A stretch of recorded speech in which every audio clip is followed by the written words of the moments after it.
terms of not paying dividends, we don't pay dividends because we think we can turn every dollar we retain into more than a dollar of market value. I mean, the only reason for us to keep your money is if it becomes worth more by us keeping it than it would be worth if we gave it to you. And if we can create more than a dollar of market value for every dollar we keep, you're better off whether you want to take that dollar out by selling a little piece of your stock or whether you continue to leave it in. That's the test. If we come to the conclusion that we can't do that, and we could come to the conclusion sometime, then we should distribute it to you. The interesting thing is, we're in certain businesses, for example, See's Candy being one.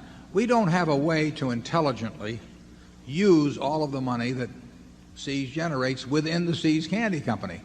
So if See's were a standalone company, it would pay very large dividends.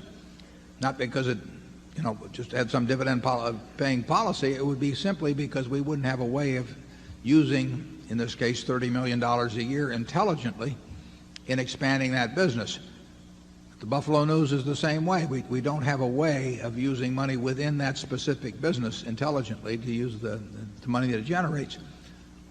We hope that in the overall Berkshire Hathaway scheme of things, that we can intelligently use the money that the companies in aggregate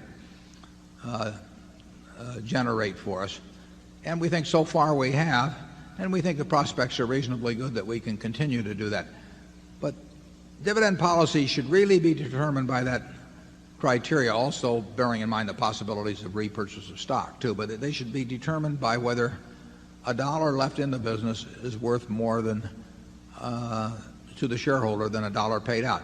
Someplace like Coca-Cola, if Coca-Cola had paid no dividends and simply repurchased shares and developed the bottling system and done the things that they have, the shareholders probably would have been even better off.